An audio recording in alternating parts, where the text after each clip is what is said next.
Boa noite, caros alunos e ouvintes. No ar, mais um programa Culturas e Identidades com Loriel Rocha. O tema do nosso programa de hoje vai falar sobre Fernando Pessoa e a tradição do Graal. Para tanto, nós vamos ler um artigo de Akira Osakabe, da Unicamp, escrito em 1988, na revista Remate de Males, com o mesmo título, Fernando Pessoa e a tradição do Graal. É importante considerar o tema do Graal é um tema que envolve tradições distintas, né? Existe uma universalização da ideia de que o Graal é uma temática originada da tradição celta. Bem, isso não é verdade. Nós temos também na tradição celta matéria do Graal. Nós temos no cristianismo matéria do Graal. Nós temos no Islã matéria do Graal. E nós temos as chamadas matérias da Bretanha, que não necessariamente estão associadas ao Graal ou a Arthur, né? E nós temos uma tradição pré-cristã que não tem relação com a tradição céltica. Então o tema é muito pulverizado. E dentro do mundo cristão, os cistercienses tiveram um papel fundamental no estudo sistemático, no desenvolvimento e no esclarecimento de um imaginário cristão na demanda do Graal, aliando inclusive os templários, né? Então, mais à frente, esta tradição, que vai falar sobre um vaso, um cálice, de uma forma tardia, ela vai anexar a cavalaria, né? E nós temos ainda um outro componente, que são os mitos de amor cortês. Então, envolve o tema do Graal uma série de componentes, de aspectos que convergem em alguns pontos, mas que são substancialmente diferentes dentro das suas linhas, né? O que a gente vai ter futuramente através da ordem de Cister, uma aclimatação, digamos assim, né? Uma sujeição de uma temática que era pré-cristã, e ela será transformada para uma linguagem cristã, né? Bom, esse texto da Akira, do Akira Osakabe, é um texto importante porque vai falar sobre Fernando Pessoa. Fernando Pessoa será talvez um dos maiores poetas da cultura portuguesa no século XX, né? A temática do Graal na obra de Pessoa é uma temática bem presente e muito forte, bem como o estudo sobre a ordem do templo, o estudo sobre ordens iniciáticas, o estudo sobre gnose, né? Aqui eu vou ler um trecho da carta testemunho que o Fernando Pessoa faz dele próprio, uma espécie de curriculum vitae no ano da sua morte, né? No mês de março de 1935, em que ele coloca alguns apontamentos sobre ele mesmo. Dentre eles, existe a seguinte frase: posição iniciática, iniciado, por comunicação direta de mestre a discípulo, nos 3 graus menores da aparentemente extinta Ordem Templária de Portugal. Bem, Ordem Templária de Portugal refere-se à Ordem de Cristo, né, que é herdeira e sucedânea, a única herdeira e sucedânea legítima da Ordem do Templo no ambiente europeu. Não teve outra. Agora veja que a informação que o Fernando Pessoa nos dá no século XX é uma informação deveras curiosa, não é? Porque, de fato, o pensamento que se tem é que os templários foram extintos, né? A ordem foi suspensa canonicamente. E no caso de Portugal, todo o patrimônio, todos os bens da ordem foram transferidos para a Ordem de Cristo. Foi criada a Ordem de Cristo. Dom Diniz é o rei que consegue fazer essa transição, essa transposição. Depois nós temos uma reformulação na ordem e praticamente uma extinção dela no governo de Dom João III, portanto no século XVI, em que a ordem praticamente é extinta. Pode-se dizer que ela é extinta e ela passa ao controle do Frei Antônio, que é um Jerônimo, né? Frei espanhol. Depois nós temos, com a queda, com o advento do desenrolar dos aspectos da monarquia, a Ordem de Cristo passa a ser uma ordem honorífica. Ela é uma comenda que é dada pela coroa, enfim, ela vai se desligando gradativamente das origens dela, né? Até que com a República Portuguesa, ela é simplesmente uma comenda, uma ordem honorífica em que você dá a algum cidadão que se destaca. Ora, portanto, quando Fernando Pessoa coloca no próprio testamento dele, que dá esse testemunho direto de ser iniciado na Ordem do Templo Templária de Portugal, portanto na Ordem de Cristo, Fernando Pessoa está dizendo que é templário, né? E isto até hoje, sobretudo no Brasil, não foi levado a sério. Em 2013 nós publicamos uma obra chamada Fernando Pessoa, Hermetismo, Iniciação e Heteronímia, né? Onde esses aspectos de Fernando Pessoa e outros aspectos estão configurados. O essencial dessa obra é trazer à baila um ponto muito importante: o fenômeno da heteronímia do Fernando Pessoa. O Fernando Pessoa escrevia com vários heterônimos, né? 5 conhecidos. E essa heteronímia é tida pela hermenêutica oficial como uma manifestação psíquica. O Fernando Pessoa fala que não. Ele fala que a heteronímia dele é o efeito da causa da iniciação dele na Ordem do Templo de Portugal, né?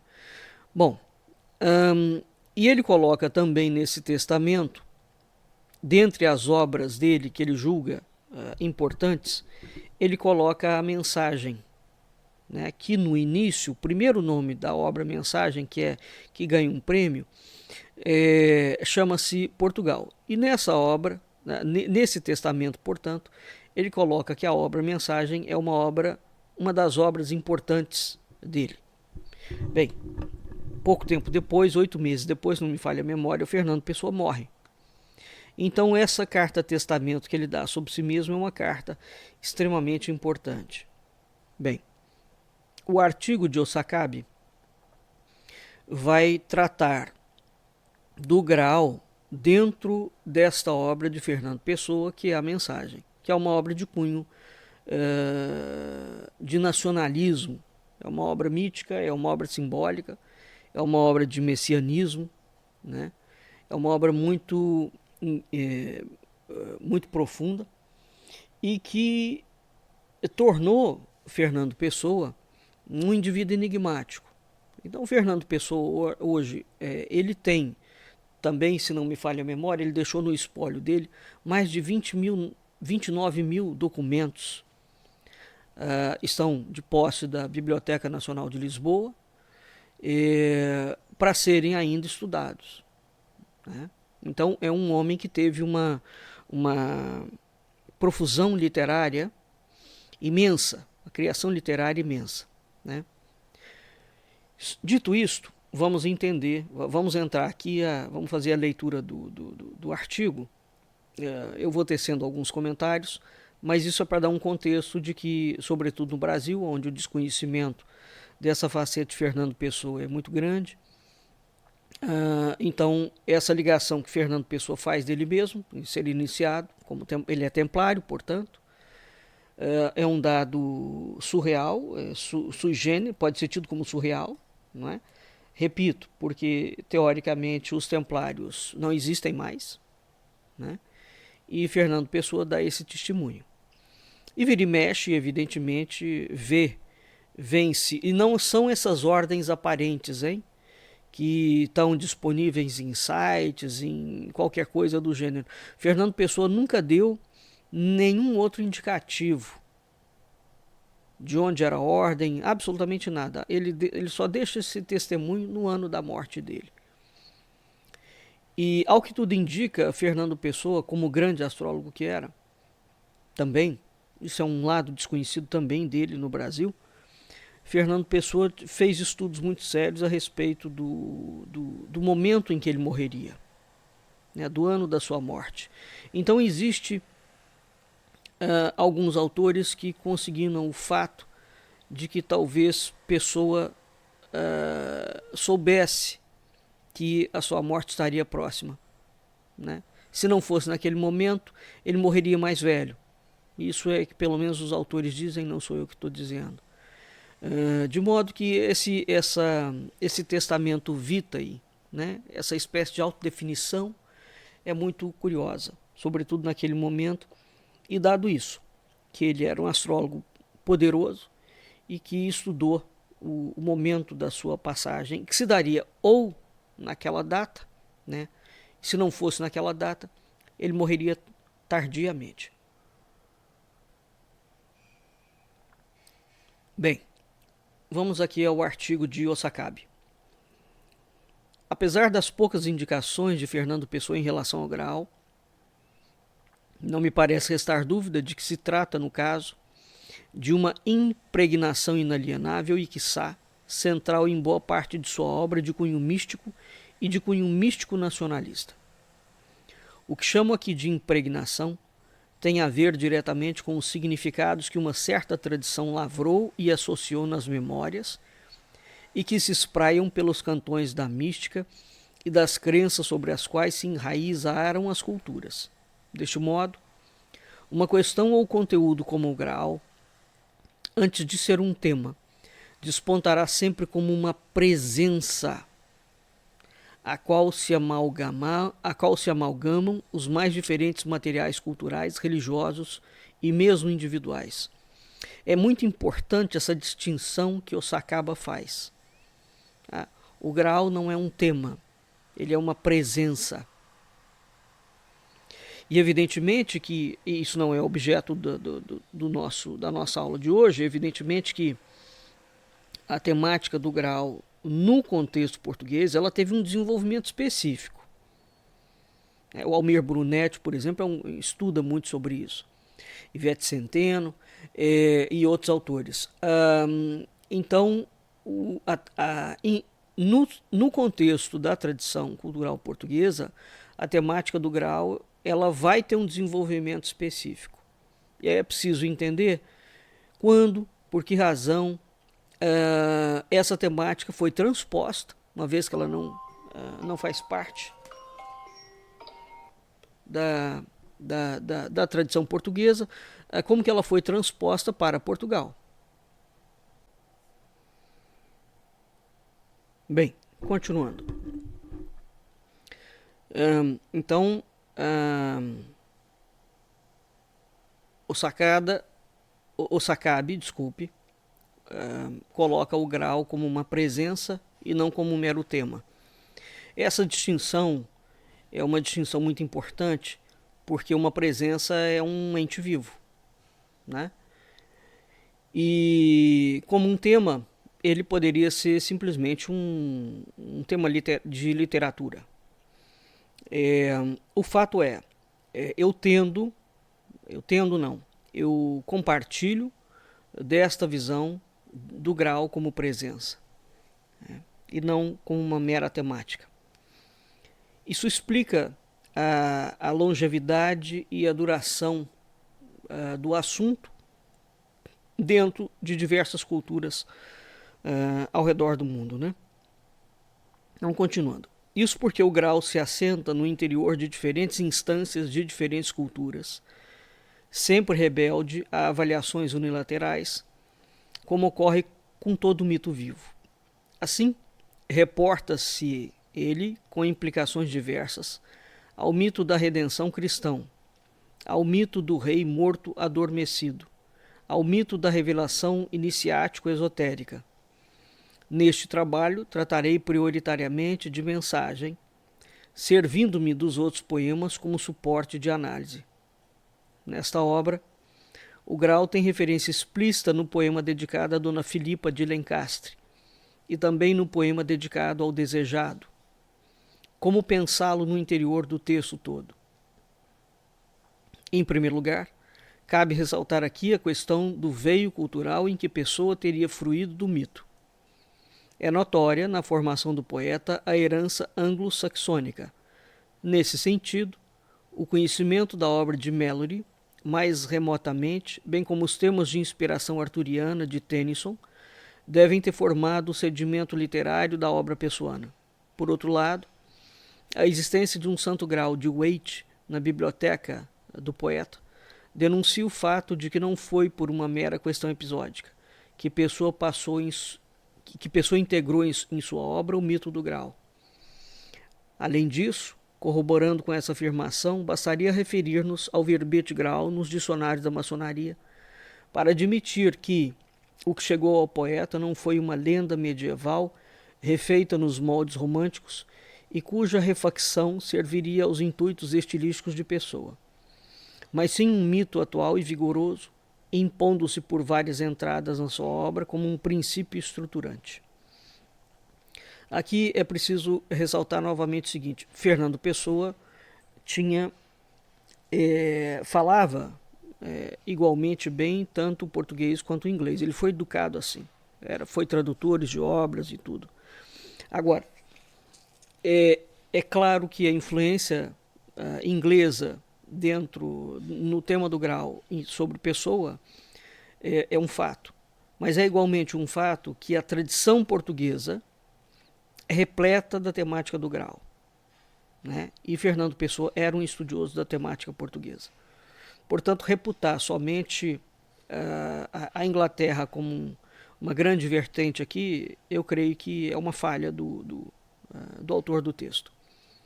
Tomemos primeiramente o poema O Desejado, que é o terceiro poema da parte chamada dos símbolos. Onde quer que entre sombras e dizeres jazas, remoto, sente-te sonhado e ergue-te do fundo de não seres para teu novo fado.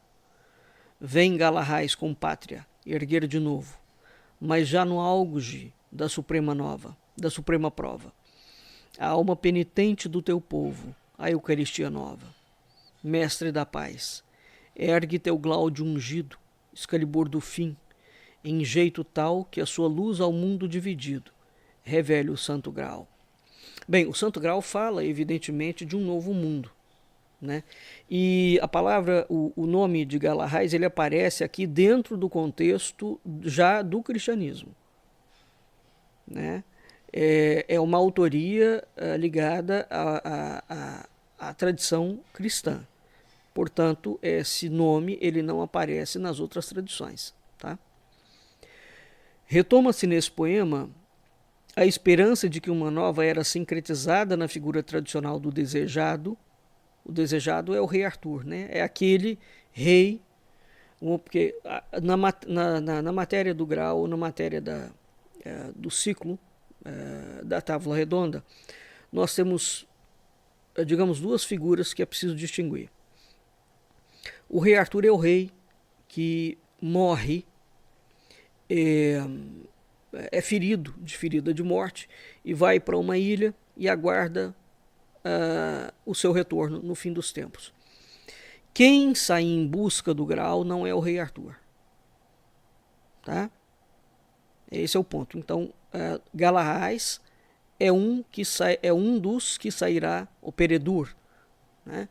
Que sairão o Lancelot, em busca do grau. Então o rei fica e o cavaleiro que vai em busca do tema é outro.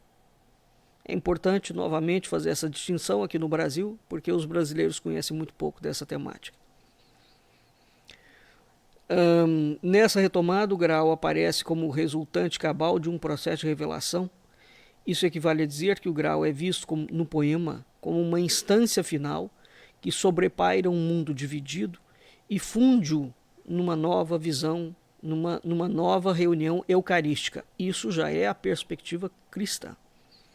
É claro que o grau fala de um novo mundo, né? Mas então você tem uma ideia de novo mundo sobre uma perspectiva pagã, ou pré-cristã, ou mesmo islâmica, e você tem uma perspectiva de um novo mundo sobre a ótica cristã.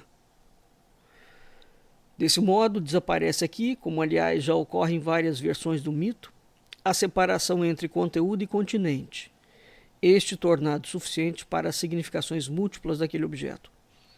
Sem dúvida nenhuma, a pessoa retoma nesse poema as últimas versões medievais do mito, isso não apenas pela presença de Galahad, o herói tardio que veio substituir Percival, mas também pela mística do grau, enquanto objeto autônomo capaz de, elidindo o sagrado de seu conteúdo, tornar-se por si só objeto dos anseios da valorosa confraria da Távola Redonda. Então, Percival é um personagem, Galahad é outro. Embora os autores que escreveram ambas as obras relacionadas ao grau façam coincidir muitas características entre esses personagens, mas um pertence a uma tradição pagã e outra pertence a uma tradição cristã, né? Inclusivamente dentro da tradição cristã, na tradição que os monges cistercienses criarão, nós vamos ter a supressão das cortes de amor, né? Da ideia de cavalaria, né? Dos cavaleiros. E aqueles cavaleiros serão, digamos, adestrados, né? Tolhidos, amputados da sua característica principal para serem acomodados ao pensamento cristão. Examinemos o caso da narrativa medieval, tal como aparece na versão dita Gantier-Map, ou mesmo na versão de Mallory. Tomado como artefato valorável em si, o grau comanda até o extremo das possibilidades terrenas a aventura máxima da cavalaria.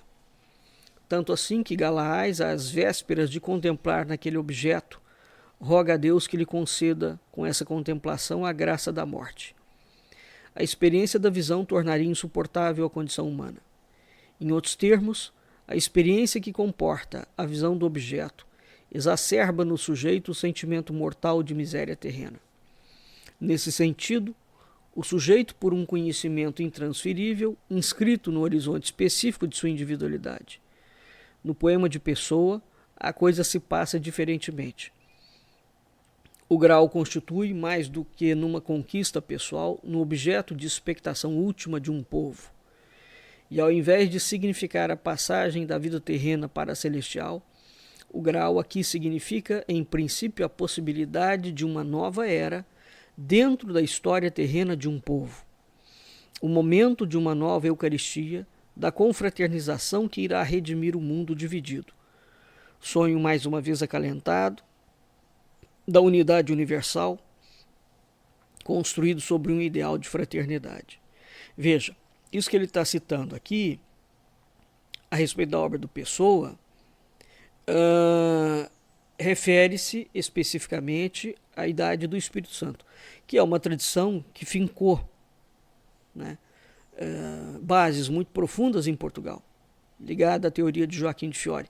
E o Fernando Pessoa era um grande estudioso dessa teoria e um propugnador do mito do Quinto Império, do Império do Espírito Santo. Então, aqui o Graal é uma outra anexação que é feita, né? Além de todas essas anexações que foram feitas, se ele pertence, se a versão vem de uma tradição pré-cristã, se ela é cristã, e em Portugal ainda o Graal vai ser associado a essa ideia do Quinto Império, né? A essa ideia do Império do Espírito Santo, aonde Portugal assume um papel fundamental. Tá claro? Saliente-se que este é o fulcro ideológico quer da maçonaria, quer da Fraternidade Rosa Cruz, entidades que tiveram do poeta larga simpatia. Mas é preciso ter muito cuidado quando se fala que Fernando Pessoa tinha simpatia pela maçonaria. Fernando Pessoa não foi maçom. Tá? Então, o que ele fala a respeito da maçonaria é algo dentro de um contexto bem específico. Retornando a Galahais, sua figura, tal como Pessoa afirma, recompõe não só o herói medieval, mas também revive um dos conteúdos místicos envolvidos na tradição cavalheiresca, que se corporifica não em Galahais, mas no rei Arthur, a do herói em repouso. É aquilo que eu falei, nós temos duas figuras aqui, né? Tem a figura do Galahais ou do Perceval, que é aquele que sai em busca do Graal e encontra. E depois a figura do rei Arthur, que é a figura do desejado, né? Assim, nas versões medievais, Arthur morto e aguardando um futuro novo, oculta-se em Avalon. Aqui esse herói em intervalo é Galahais, que há de vir do fundo de não seres para o novo fado, né? Então veja, é uma diferença. Galahais é que se torna, em Pessoa, o desejado. Um tipo de Dom Sebastião, percebe? Virá, mas dessa vez com pátria, vincado no lastro de uma história e de um povo especial. Aliás, é essa associação de Galahais com a figura do rei morto à espera de, que permite a ligação entre este poema e o seguinte: As Ilhas Afortunadas, terra sem ter lugar, onde o rei mora esperando. É evidente que aqui neste poema a remissão explícita seria mais para um Arthur ou um Dom Sebastião. Mas resta sob os três, Galahais, Arthur e Sebastião, aquilo que os funde na mesma função. Todos eles mobilizam o desejo por justificar a expectação. Deste modo, repetindo, Galahais retorna em Fernando Pessoa, acrescido de mais um conteúdo. A retomada aqui é precisa e justa. As narrativas medievais falam do momento em que o Graal é arrebatado aos céus e em que Galahais entrega a alma ao Criador. Sujeito e objeto do mesmo objeto subtraem-se da condição terrena, deixando ao reino de Logres a terrível verdade.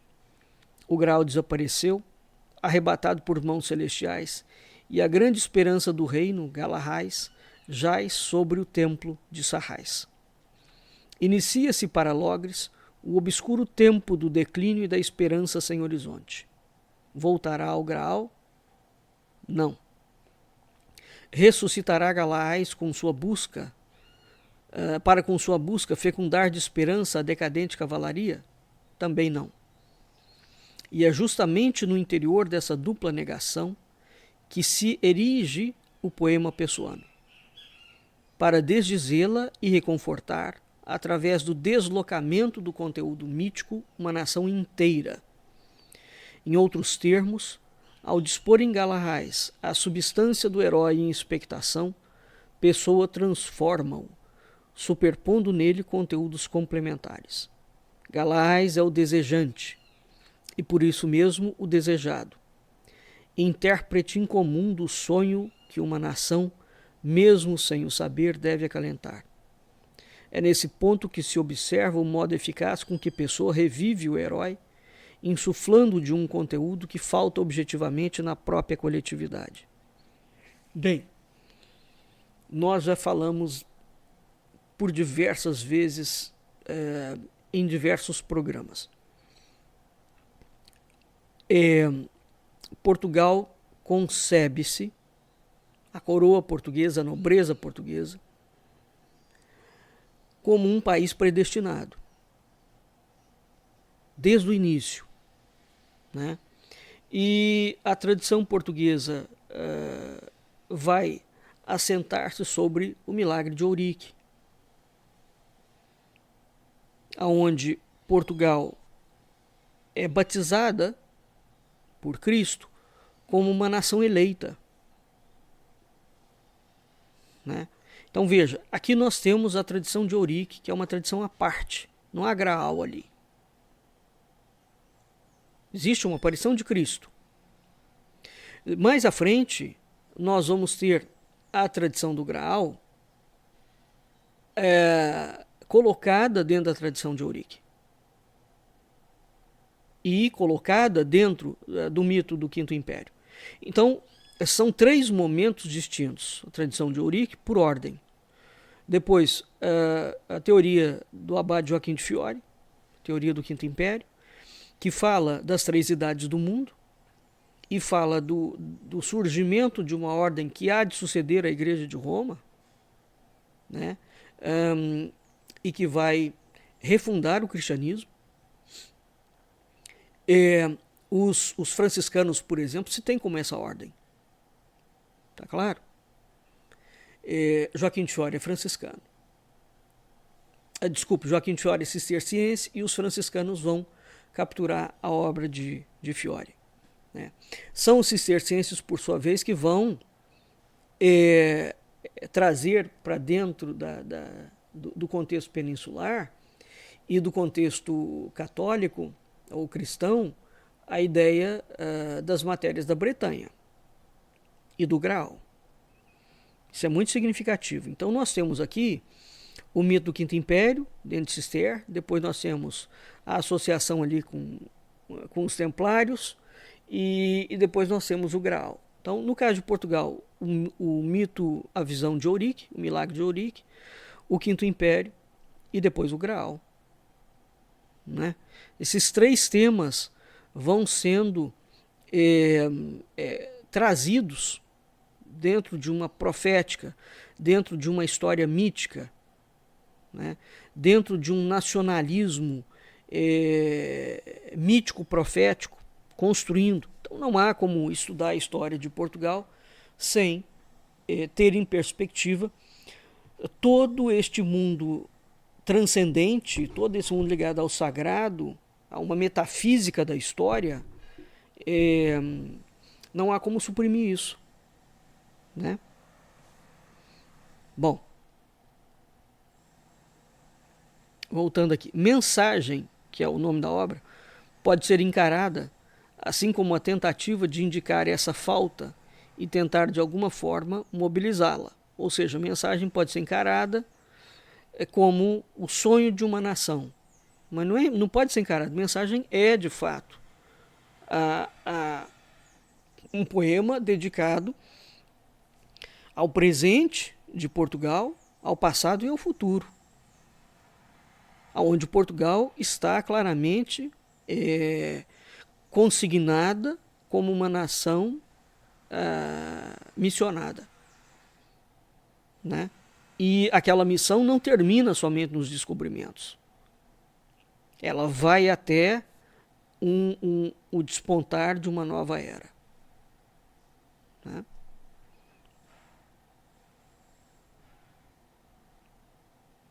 E é imbuído dessa tarefa que ele transforma Galahad na condição do herói medieval, impossível para a condição de herói contemporâneo necessário. Etienne Gilson citado por Alberto Guegum, diria que a figura de Galahad encarnaria, segundo o ideário cisterciense, o grau máximo da graça.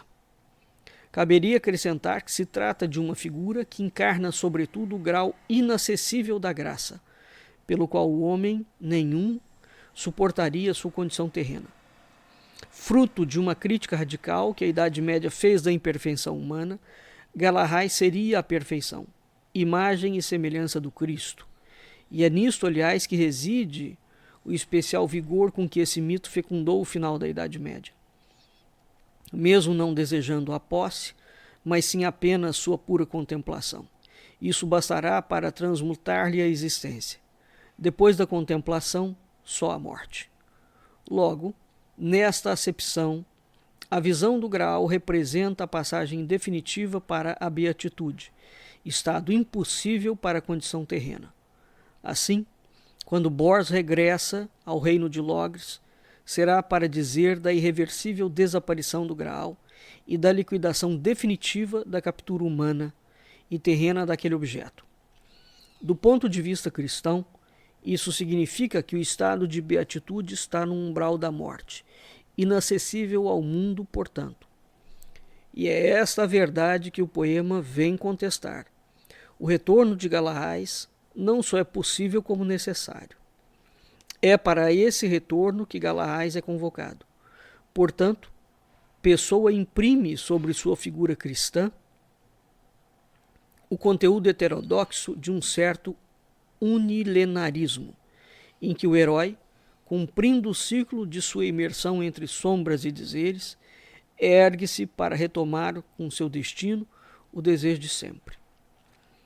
É justamente nesse momento que, dissolvendo a categoria do possível na categoria do necessário, o Graal vem situar-se no limite da nova idade.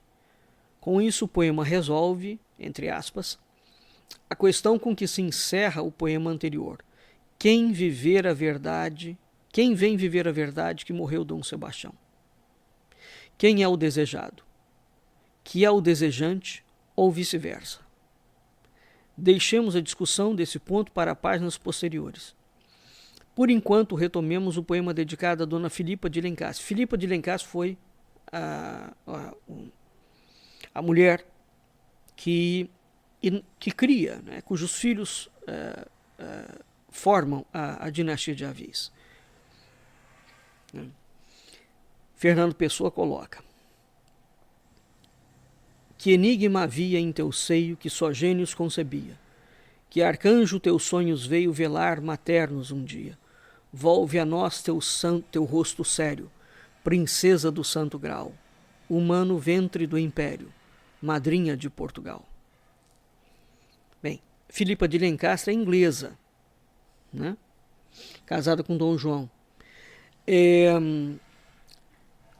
Então, o Pessoa dedica a ela, as mulheres no contexto do Graal têm um papel muito importante. Evidentemente que sobre a versão cristianizada, as mulheres vão perdendo cada vez mais importância. Então, quando Fernando Pessoa retoma e coloca a Dona Filipa de Lencastre aqui, e enaltecendo a dinastia de Avis, Dom Sebastião é o último rei da dinastia de Avis, né? Evidentemente que ele o faz, subentende-se, né, sobre uma perspectiva pré-cristã, né?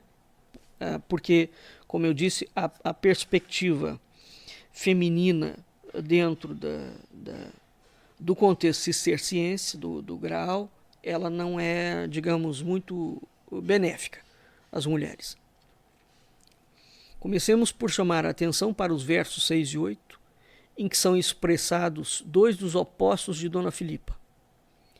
Imbuído de sua já conhecida missão de fabricar mitos e de repor a história humana no plano de uma lógica superior, Pessoa realiza com os dois apóstolos uma leitura particularmente feliz de uma história oculta, onde não há acasos, mas determinações quase insondáveis. Ou seja, Pessoa é o propugnador de uma história providencialista, né? a história ela pode ser lida, digamos, consoante 3 linhas. A linha da história providencialista, ou seja, a linha de que você admite que existe Deus, que existe um outro mundo, que existem hierarquias transcendentes que dirigem a vida humana. Isso faz parte da história providencialista. É essa história que nós no IMUB seguimos e adotamos, inclusive. E sobretudo porque acreditamos nessa história providencialista. Portanto, não é somente uma mera opção, né, porque acha interessante sob uma perspectiva literária. Não. Eu acredito seriamente no providencialismo histórico. Fernando Pessoa também acreditava. Evidentemente que isso, para a maioria dos historiadores, é uma heresia.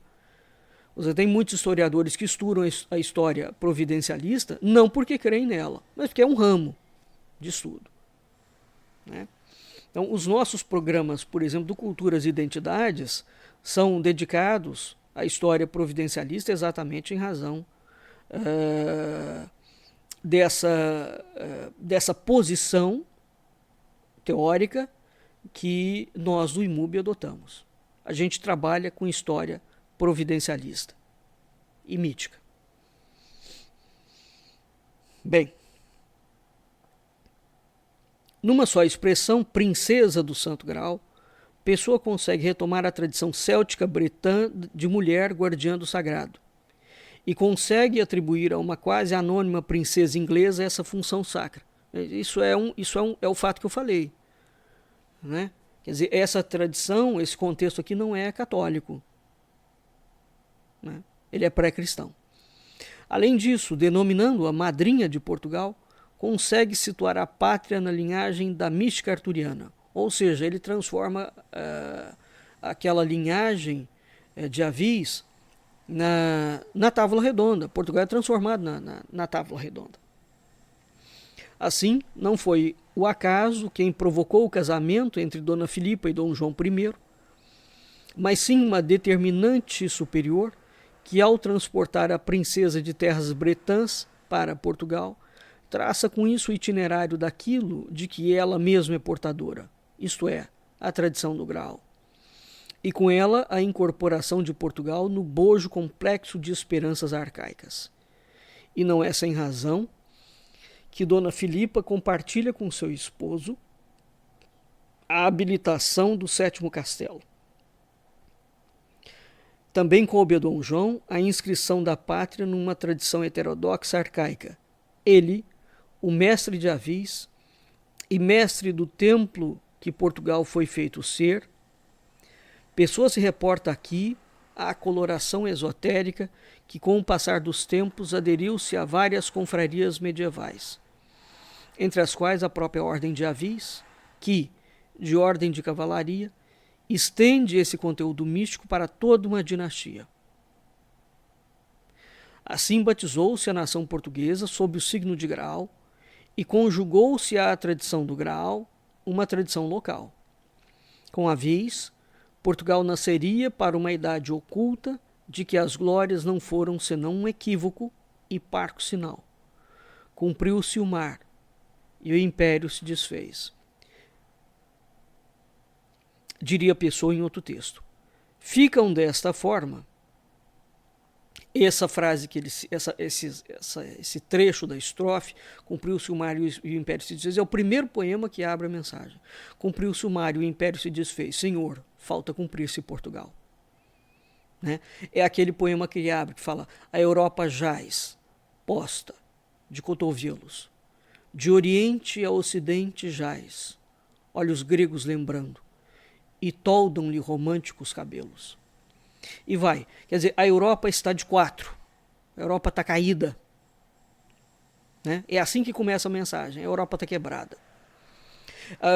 Eu já fiz uma palestra sobre isso e está disponível no canal também, do IMUB no YouTube, o canal do IMUB no YouTube, onde eu falo sobre esse poema que abre a mensagem, o significado daquilo ali. E na época, quando teve os 100 anos de Fátima, a comemoração, eu dei uma palestra para portugueses, invocando exatamente o conteúdo desse significado. Quer dizer, Portugal ali está morto, a Europa está morta, ou está somente caída, em queda? Que são duas interpretações que nós podemos fazer. Bem, então com essa imagem de uma Europa em queda ou caída, é que a pessoa abre a mensagem. E logo depois aparece Portugal, enfim. Você fala claramente de um período de decadência, percebe? De um fim dos tempos. E depois a obra, né, continua. Né? Então, dentro daquela decadência, Portugal cumpriu parte do que tinha, o Império cumpriu parte do que tinha que fazer, e falta cumprir-se agora Portugal. Né? Bom, continuando. Ficam dessa forma ligados por poemas citados, tendo como lastro comum um processo através do qual algumas engenhosas e inspiradas operações constituem uma imagem nova plasmada sobre um fundo mítico e remoto. Tais operações podem ser parafraseadas da seguinte forma. Primeiro, com Dom João, Portugal é ungido como o templo, lugar do sagrado por excelência. 2. Com a vinda de Dona Filipa, Portugal erige-se não apenas como um templo, mas como o templo do Graal. 3. Enquanto lugar sobre o qual repousa a tradição do Graal, Portugal é a pátria a que o herói máximo da cavalaria retornará. 4. Tal retorno trará a revelação final e coletiva do Graal. Veja, todas essas operações, é por isso que Mensagem tornou-se uma obra extremamente estudada. Né? Todas as tradições do mundo reportam as chamadas idades do mundo. Fala de um momento em que, no início do planeta, em que havia uma idade de ouro, paz, abundância, felicidade, não havia guerra. E depois nós vamos tendo sucessivamente, com o passar das eras, um aspecto civilizatório e uma perda do estado original, de pureza. Né? E depois entra um processo de decadência, até chegar ao momento em que você tem uma destruição do mundo, digamos assim, não uma destruição completa, mas há claros sinais de uma destruição e a promessa de uma renovação, do retorno a um templo de ouro, a um tempo de ouro. Né? Então o mito do Graal está dentro dessa estrutura, né? Que é uma estrutura que está presente, relacionada às idades, aos eons, né? Ao cumprimento do tempo. Ele é um mito que está presente em todos os cantos do mundo, literalmente, de norte a sul, de leste a oeste. Todas as tradições têm ele, de formas completamente distintas. Bem, e também Fernando Pessoa terá um entendimento muito particular do que significa o cristianismo, né? E o tipo de cristianismo. Ele tem ressalvas enormes à Igreja de Roma, né? Ele inclusive coloca isso no Testamento. Bom, então todos esses componentes são componentes muito interessantes, né? A própria tradição histórica de Portugal nunca foi uma tradição, digamos, que se relacionou com a Igreja de Roma de uma forma pacífica. Sempre foi uma relação bastante tumultuada, né? Portugal teve 34 reis, desses 34, 19 foram excomungados. Então isso nos dá uma ideia de que o cristianismo em Portugal é meio complexo. Nós temos a incorporação de várias vertentes heterodoxas na tradição portuguesa, né? De heterodoxia cristã, vários pontos de vista, inclusive, que são considerados heresias, a incorporação de heresias dentro da tradição cristã portuguesa, né? Então, Portugal assume-se como um país cristão, mas Portugal não é um país católico. Eu já falei isso por diversas vezes. Há uma diferença, né? A pessoa é cristão, mas ele não é católico romano, né? Bem, então, nós vamos ficando por aqui e a gente volta na próxima semana, continuando essa temática da leitura do Fernando Pessoa e do Graal dentro da obra, a mensagem do Fernando Pessoa, para que a gente possa estender um pouco mais o entendimento dessa tradição portuguesa e que passou para o Brasil. O Brasil fez parte da coroa portuguesa por 300 anos. Portanto, toda essa complexidade estava presente, né? Vamos ficando por aqui e até o nosso próximo encontro.